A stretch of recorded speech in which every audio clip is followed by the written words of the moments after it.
We welcome you to another live edition of the Sports Box, brought to you by our sponsor, Showcase Sports in Hammonton. Showcase Sports for the elite athlete. And by our friends over at CrowdPlay. Download the free CrowdPlay app today and check them out at www.crowdplayapp.com for details.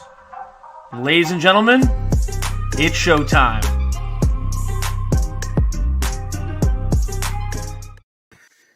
And welcome everybody to another edition here of Unsportsmanlike Conduct here on the Sports Box. I am Paul Macrie alongside Big V Mike Velardi on this Monday evening. We're back after a week off. What's going on, buddy? What's up, man? How's it going? Doing well. We got a lot to get into, specifically with the fact the NBA and NHL playoffs are set. The NHL already began, and the NBA playoffs beginning this week.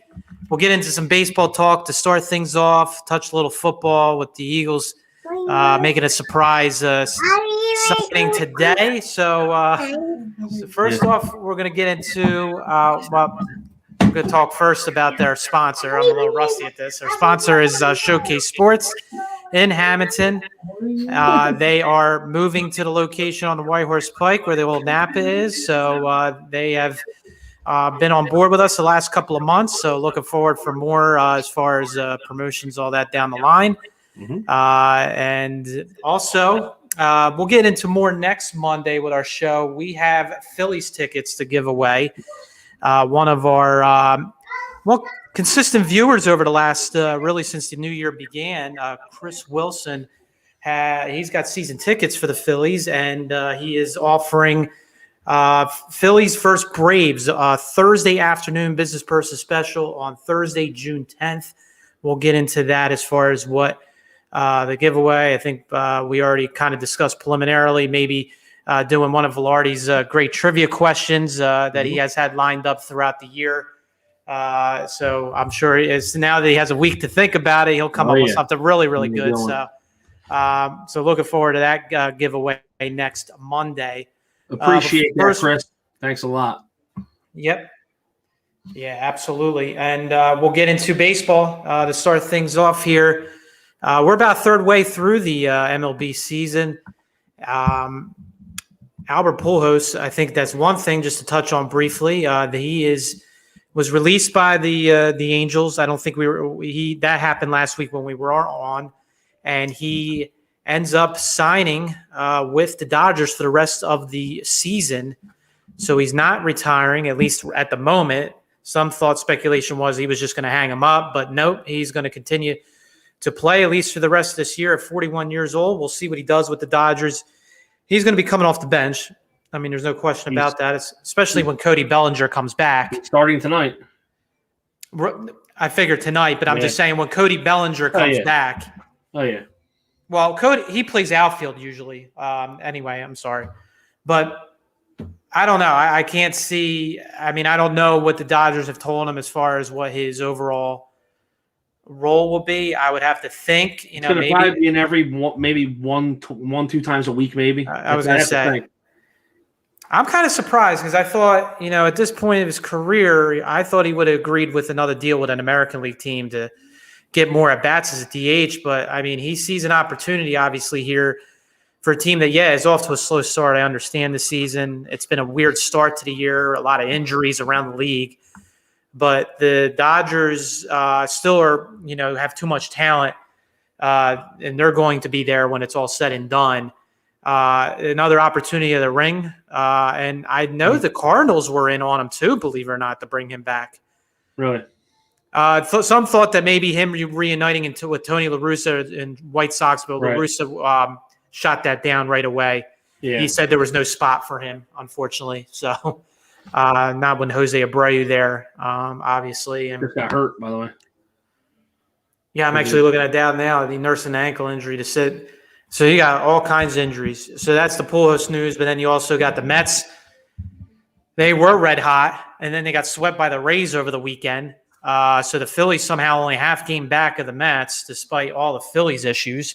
And the Mets have to put Michael Conforto, who's off to a nice start this year, and Jeff McNeil, who's off to a slower start, both on the injured list. So the Mets and Braves are playing right now. They're playing a 3-game series this week. So that's a big one there. And no surprise, on the other side of New York, Giancarlo Stanton was due for an injury. One of them was. And he's got a quad strain and on the injury list. So always a soft tissue injury with it's always a hamstring or quad, it seems like, or a calf with either Stanton or Judge. Too muscular at times. Like, I don't know. Well, it's just the more muscular you are, you get hurt more. I don't know. You don't stretch it right. I mean, these guys have professional people who stretch them out before games. And they still get hurt. Yeah. So Judge has been healthy, but who knows? That could end at any minute. But yeah, that's obviously Stan was on one of his normal tears there for a while. What was it, for like an 8 or 9 game stretch? Usually what happens. Playing very well. Well, they're 22-18. They're 1 game back of two games back of first place. The Red Sox have been the most consistent team, maybe in the American League since the start of the year. They haven't seemed to really hit that losing streak at all yet. And they actually blew a game yesterday. They 2 outs in the 9th. Trout hits a blooper in no man's land, and then Ohtani hits a scorcher home run around the pesky pole, and gave them the lead, and ended up securing that win. So they avoided getting swept by the Red Sox. But Red Sox are 25-17, playing very well. Yeah. We, as Phillies fans, we just saw Toronto over the weekend, and the Phillies lost 2 out of 3 to them, and Toronto's 22-17. If the Phillies weren't down 8-0, they might have had a chance to win the game. Yeah, they did show some fight at least yesterday, but Chase Anderson obviously made sure that he spotted them 7 runs early in the game. Awful. Yeah, between him His and curveball just hangs up there, and it's ridiculous.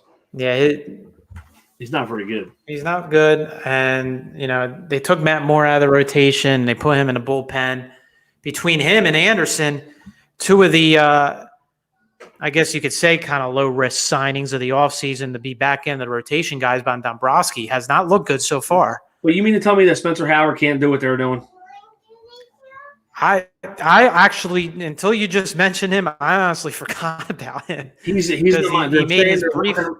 He's up to like 80 pitches right now. I guess they're working. I was going to say they're probably stretching him out. Yeah, minor league season just started earlier in the month. But yeah. No, bring him up here. Let him pitch 5 innings. Who cares? I'm tired of seeing this crap.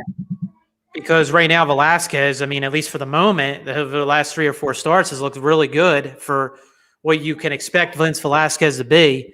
He's giving you everything he's pretty much you could expect from a 4 or 5 starter, which is perfect. You hope that continues, but I wouldn't hold my breath. But nonetheless, you're right. If Spencer Howard has stretched out to 80 or so pitches, it's much better than when you're seeing right now from Chase Anderson. That's right. For sure. But Howard had that back injury in the spring. A younger guy. I guess they're just really being smart and not trying to be dumb and hurt him even more. But I would expect he will be back sometime in June, I would think. I would think they'll give him a few more starts down in the minors to really, hope maybe get his pitch count up a little bit more and then get him ready to go. So, but they got to, it's just more than just that. Now you got JT hurt again. JT's been hurt off and on. Also, Bryce, got hurt. He had the shoulder injury over the weekend, like shoulder discomfort. He said he's never felt something like that. Doesn't sound good. Right. But and he had to come in the game yesterday because Kingery not that Kingery does anything. He stinks anyway. He might be the worst leader. He couldn't even judge a fly ball. Yeah, and they stuck him in right field, and he's probably not played right field much before, I'm sure, but he looked pretty lost out there yesterday. And he can't hit. So those 2 combinations are tough. The bright spot was Nick Maton. What a performance he had yesterday. 2 home runs, hit a 2-run single later in the game that made the game interesting. Harper came to the plate with as the potential game-winning run in yesterday's game after, as you said, they fell behind 7-0. So all in all, I mean, at least they showed some fight, but then obviously you got some of the theatrics early in the game yesterday with Gene Segura being lackadaisical in the infield and him and Girardi having a little dust up. Girardi seems to be fed up with the defensive mistakes, and I don't blame him. I mean, now you got to – the old Joe Girardi came out yesterday. Yeah, finally. I think, he's been a little bit of a guy that we expect to be a full players manager like Kapler was. We know Kapler was never threw his players under the bus, never did any of that. Girardi, Kapler has the best record in the National League right now, by the way. Yes, he does. 24-16. Yeah. I don't like the guy either, but Girardi,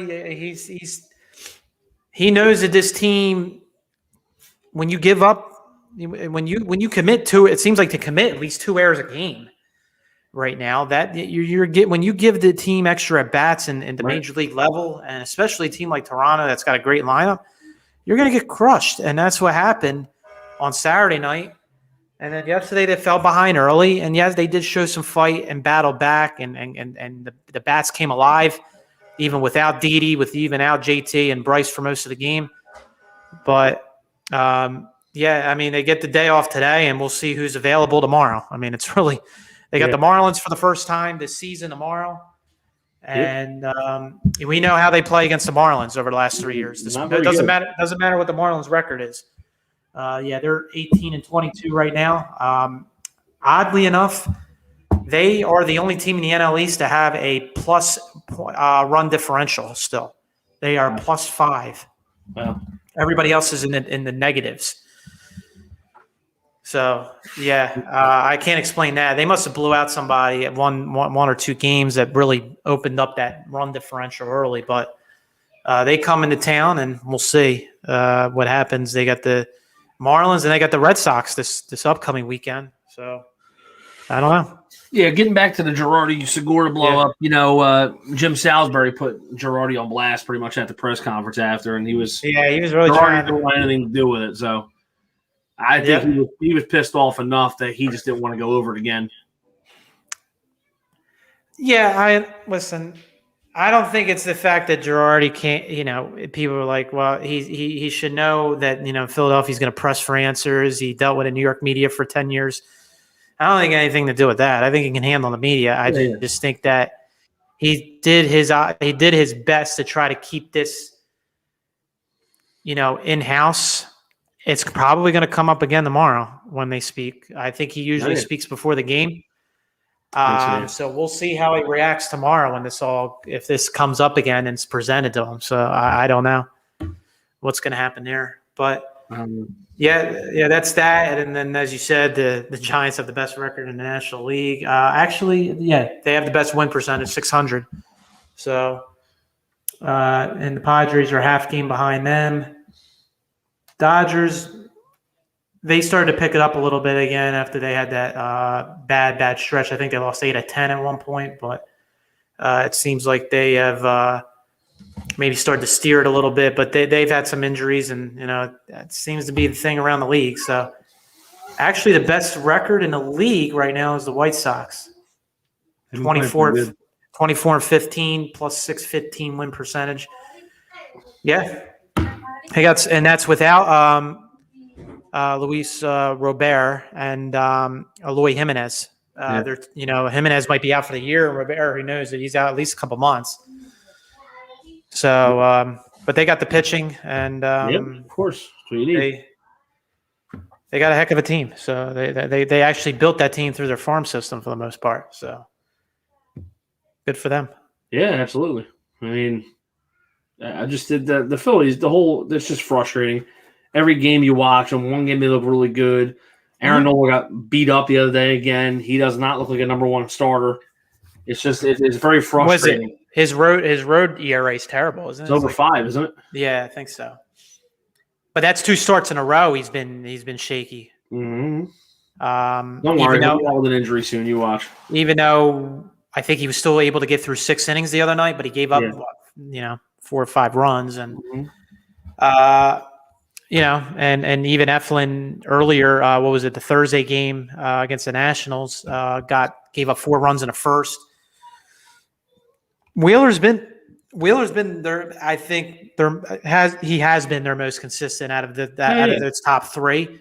It seems like Wheeler has not had a bad start. I think he might have had just one bad one in Atlanta, that second series. Other than that, I think all of his other starts have pretty much been close to near quality. So the good thing is, though, is he's pitching late in the games, and that's what they need. Yeah, they need. They'll keep going to the bullpen in the sixth inning. Yeah, well, they could. I mean, it looks like I think they said Archie Bradley was going. He started a rehab assignment, I believe, last week. So I would anticipate he's close to coming back, and that will, their bullpen will have be back in their roles, and even though Alvarado makes things interesting, where he'll walk a couple guys, but he seems like he's got that wipeout stuff that. Oh yeah. If he can command it, he is unhittable at times. Well, Hector Neris is just a different story because can't take why he looked good the Friday night game. Yeah, but he looked good. Too. I know. You wonder where if he doesn't have that splitter working like that, it's just like he doesn't have that third pitch to go to. That's the problem. Yeah. And his fastball's not good. His fastball's not good enough. And the fastball, the problem is, it could be 94, but it better have some movement, and it always seems to be straight. Right. He doesn't have enough movement on his fastball. Obviously if the splitter's working like it did Friday night, it's unhittable.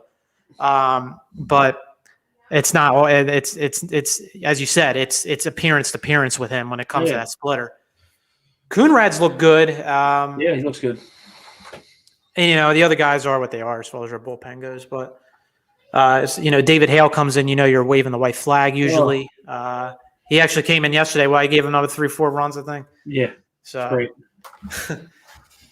and then I'm looking at the bottom line here where breaking his hand, but it's funny because they'll just put somebody else in and they'll win 10, 15 games. That's the difference with Atlanta. You're exactly right, because this kid came in out of nowhere. And came in because I don't think he started the year on the rotation, Whoever is the scout for pitchers in that organization deserves they always find a big raise. They never have to go. No. They'd sign the only guy they signed out of house was Charlie Morton.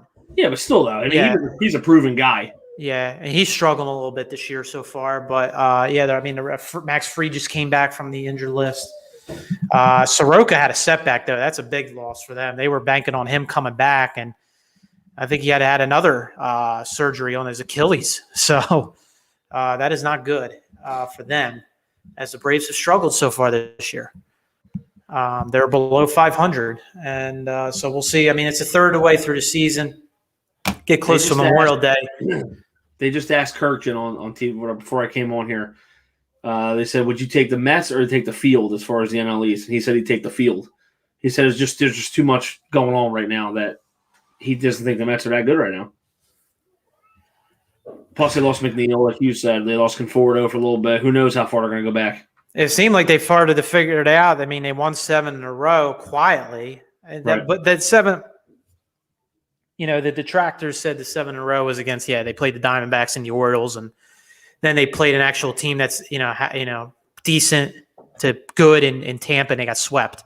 Right. In Tampa over the weekend. So I don't know, if the 7-game win streak was just an outlier or what, but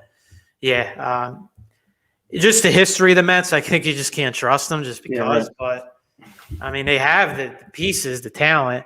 Carrasco and Syndergaard are going to come back mid-season. That's almost like 2 mid-season acquisitions for them. And they've gotten good pitching performances from Tawan Walker. DeGrom's on the IL right now as well. I think they're just playing this just to be the minimum. I don't think it's they're concerned that's going to be a duration DL stint. But I mean, it's just one of those things where you just never know with the Mets what's going to happen next, when next drama is going to appear there. We got next the NBA, NHL playoffs. I guess we could, we could combine them pretty much. The NBA regular season, that was yesterday was the last day. The playing games start tomorrow. So basically how the playing games are going to work here is the winner of the 7-8 games. The 7-8 game will be the 7 seed. And then the loser of that game will play the winner of the 9-10 game. I I think for this year, I'm fine with it because it was a 72 game season as opposed to an 82. I think this could be experimental maybe for moving ahead what we could be dealing with, because I think they're trying to find a way for less teams to tank and have an opportunity to still be in it. So I think this was, especially this year being a shortened season, you had more teams in it at the end. If they really, and I think we'll see how it works out here. So tomorrow night, the Hornets play the Indiana Pacers. So the winner of that game will move on in the 9-10 game. The loser's out. So the Boston plays Washington in the 7-8 game. So the winner of that will be the 7 seed and play Brooklyn. I actually was thinking to myself earlier today, would that team potentially lose because they don't want to play Brooklyn and they rather play the Sixers? Yeah, but I don't know. Take their shot in one more game to get to that point? Maybe. I don't think so. Probably not. Because you don't want to play an extra game. Every game in playoff games are very difficult to begin with and can just take a lot out of you for 7-game series. So, but I feel like more people are still scared of Brooklyn and then they would be the Sixers. This is my opinion on that. No, I agree with you. I mean, listen, I just talking about the Sixers for a minute. I just think that the Sixers are in a real good spot right now because any of the 4 teams that they play, I think I don't want to see them play the Celtics or anybody like that, but they're going to be maybe like a Charlotte matchup or even the Pacers. I'm not really sure I want to go the other way with who are the other two? Atlanta. I mean, do you want to see Trae Young in a series with them? I think it works out perfect because the other team that I was a little bit weary of, the Miami Heat, are the 6th seed. Right. And so that means because there's no reseeding, the Miami, let's say if they upset Milwaukee in the first round, which they did last year, right? They would play instead of the Sixers.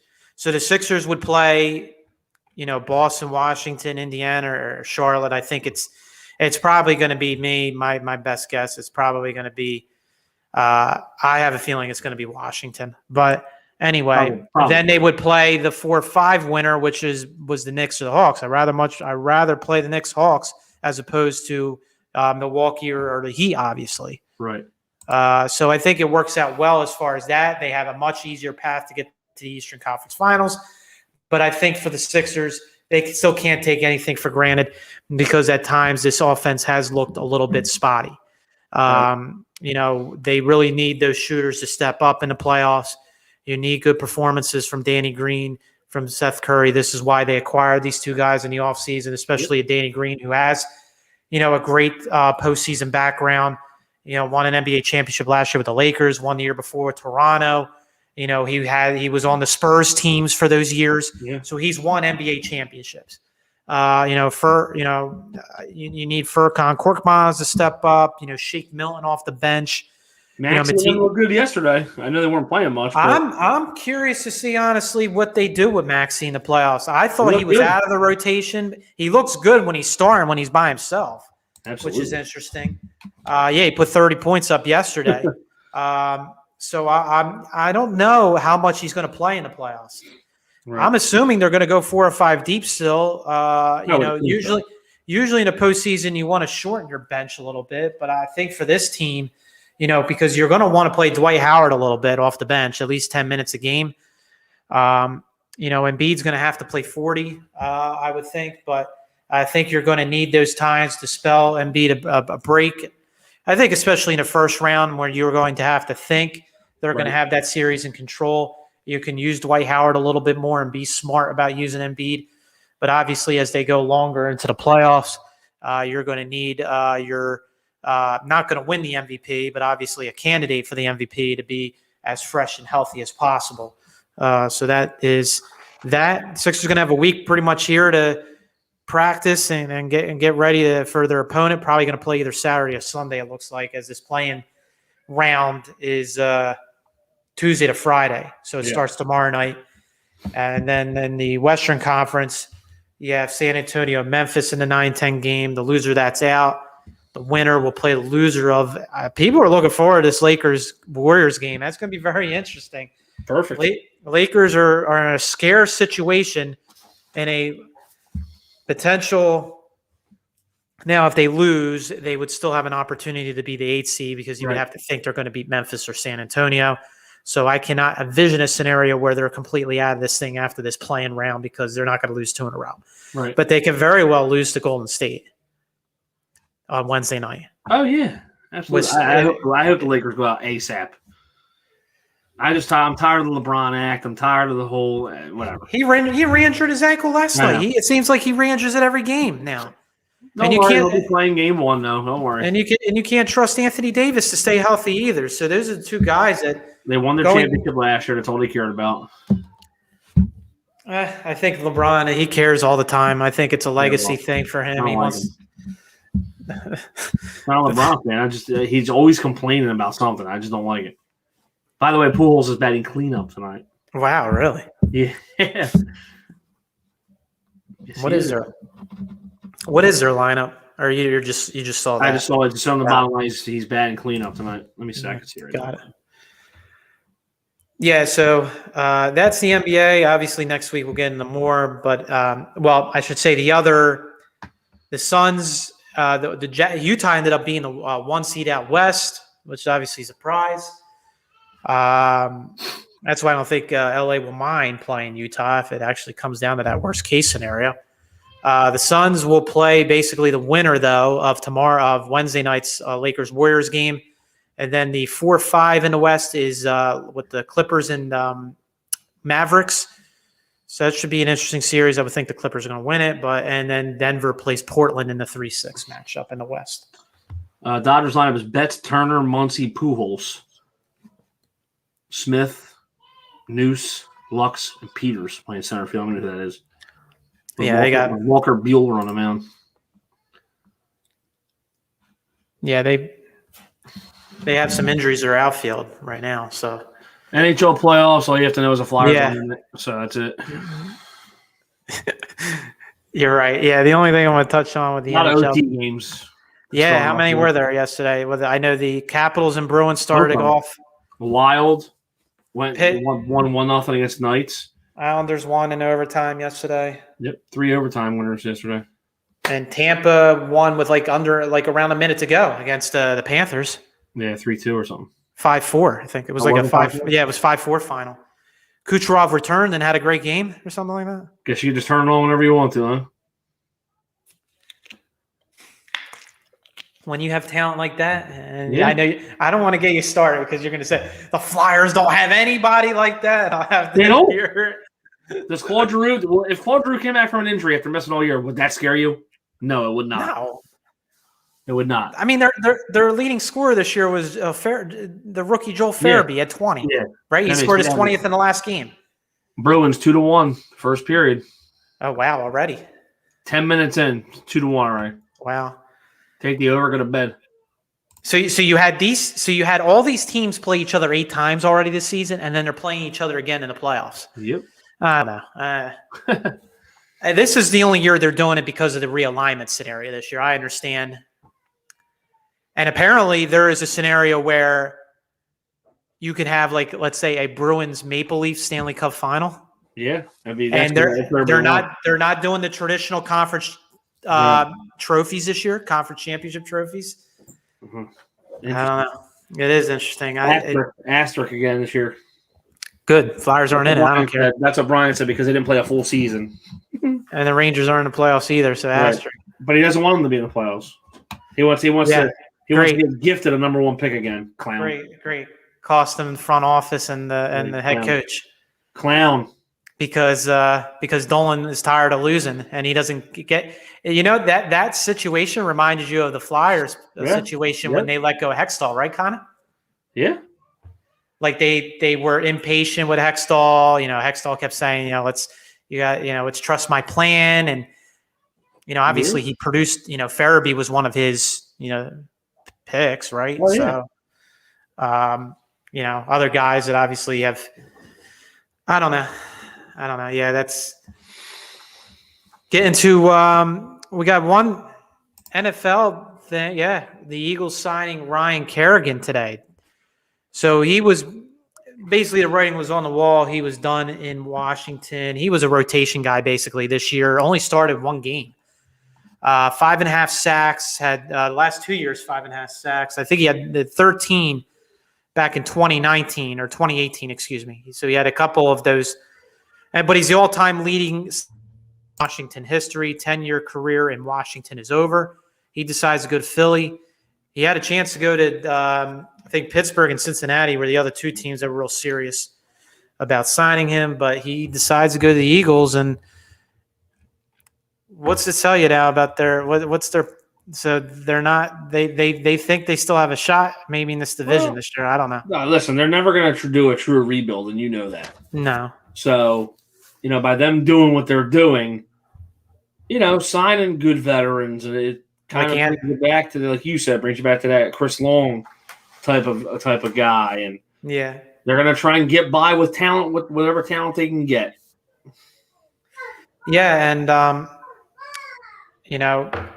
you also have, I just think they'll never, as you said, they're not gonna fully rebuild, but they signed Anthony Harris this offseason, 1-year deal. Mm-hmm. Eric Wilson, the linebacker, 1-year deal. These are guys that you sign when you think you're just filling gaps, for a short term to, be competitive. And that's what I don't know. But did you see that as far as the schedule obviously came out last Wednesday, but they have the easiest schedule as far as strength of schedule from last year? Yep. I don't know if that's good or bad. I don't know, because they're not a good team either. Right. So, as I said, I don't know what to think about that, but I did see that today as far as the strength of schedule from last year.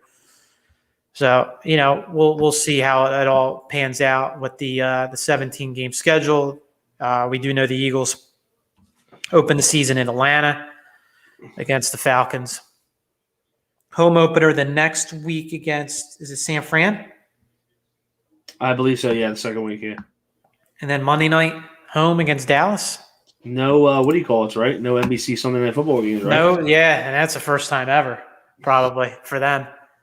Don't worry, they're going to get flexed. When they're 10-0 going into week 11, they're going to get flexed. If you really think so. Imagine that.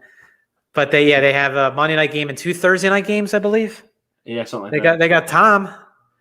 They get Brady and the Bucks in week 6. Here? Yeah. I'm sure Michael will be there. Galetta.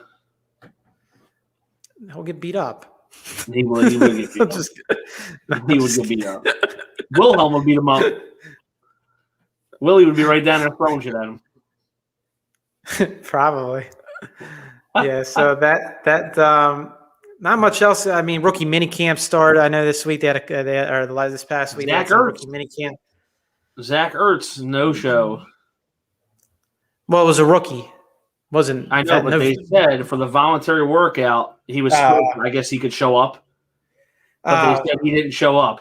I wouldn't expect him to. Well, that's the thing. They're saying that, listen, he's still under contract, though. I know. So it's got 1 year left. Yeah. Sit out the year, bro. That's fine with me. Stink anyway. I don't know. I still think he gets traded, I guess. I don't know. It's gonna be for nothing. So get him and Julie out of here. Trade him for Julie. Let her stay. Yeah, I think that's it though. I with as far as headlines go with the NFL. Yeah, it's kind of a draft's over.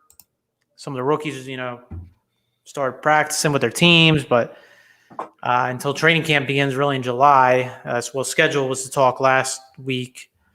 But until training camp starts in July, not much I wouldn't think is going to happen to note here. Do you think I was just going to ask you about with the Eagles, do you think because they keep saying competition, and not basically as many times as has been asked, they're not committing to Jalen Hurts as a starter yet? They're trying to get Deshaun Watson still. Yeah, I was going to ask you about what do you think they have in the back of their mind a trade here? I think that they want the whatever is going on with his legal cases to get solved. Mm-hmm. I do. Of Of course. No, I agree. You don't want to spend 2 or 3 number ones on the guy. Right. If he's not going to play. Absolutely. I can see that, spending 3 ones on when he goes to jail or something.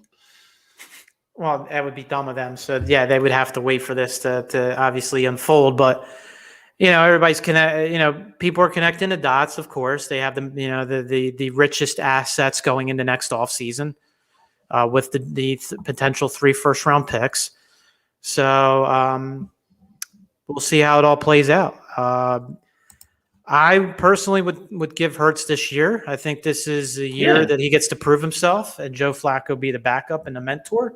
Yeah. But they're going to play the cliche game of competition here, from the first man on the roster to the 53rd, or then whoever. That's just their coach speak cliche stuff, and I don't truly believe. I think they believe that. But at the same time, everybody that wants to crown Jalen Hurts as well. He started the last 4 games. He only won 1 of them. He really played great. He played great in the New Orleans game. Played pretty good in the Arizona game, but they lost, and didn't play as well in the final 2 games, the Dallas and the Washington game. So, and the problem was, I think some of the people in that organization felt that they coddled Wentz and they gave him the keys and he didn't really have to earn it. They traded Bradford before he had to compete. So I think they're just trying to create a different culture as well, potentially, as far as the competition coach speak culture. And I know the media hates that, but I think from a standpoint, I personally don't mind it.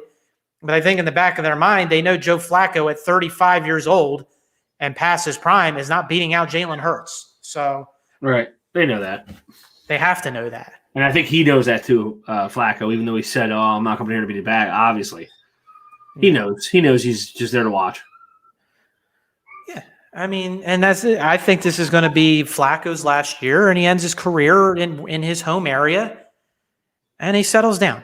And he lives in South Jersey, and and he probably him and Jaws own 700 golf courses. Right. So that's probably his next phase of his life. Paul, I want to thank everybody for all the comments tonight for the show. Yeah, it was a little and the 2 viewers, me and you. So we're like doing this show solo tonight by ourselves. It's good to be on the airwaves though with you. It is. I don't mind not having the house in the background here. I think we do a good job. I think we're an underrated show. I think we deserve more respect. But I guess if you start at 7:30 and you have your program director not doesn't share anything, doesn't do anything for us. No, we're not the flagship. We're not in the ideal conditions. He's too busy creating his Ranger show. I think he's becoming a one-man show, and we might be on our own in the future. I don't know. I know some people don't want that to happen, and I hope it doesn't happen. But right, I think right now, if anybody wants the tickets, me and you will go. we'll give a trivia question for ourselves. Well, we're going to have to promote that next week on the Facebook. We will promote it to draw viewers, so we'll have to. Maybe the program director will put a post out or something for us. Yeah, Spike-a-tard. Yeah, moving to the fan. Yes, Spike-a-tard. Good for him. That's his new name. Spike-a-tard. Spike-a-tard. My dad did text. He's on. He says he's on. Nice. He's the one viewer then. He's the one viewer. Thank you, Dad. Thank you. But yeah, coming up next at 8:30. We got the UFC show. I think so. Danny Bakley and boys. Yeah. So they're coming on next at 8:30. So tune into that. Obviously, tune in tomorrow night, Tuesday night show with Brian Attarda and Mike Galetta. I'm sure they will have a lot to talk about. So tune in, and then basketball show with Tony Quigley and the gang on Wednesday night. I think we haven't done the baseball show in a while. Me and Brandon Gazzara. Okay. I think we're doing it on Thursday, but I'll have to check in with Brandon on that. See if he's on board. So that is it, though, for tonight. Thanks for everybody that did tune in, even if you didn't chime in. Thank you for listening to our sports topics of the evening. And obviously check us out next Monday. We'll have more entertainment with the ticket giveaway for the Phillies Braves. Yes. Thursday, June 10th, a 105 business person special. Excellent. So that's it for tonight. Thanks for joining us. Paul Macrie again, Big V, Mike Velardi. Enjoy the rest of your evening. Have a great week, and we will see you next time.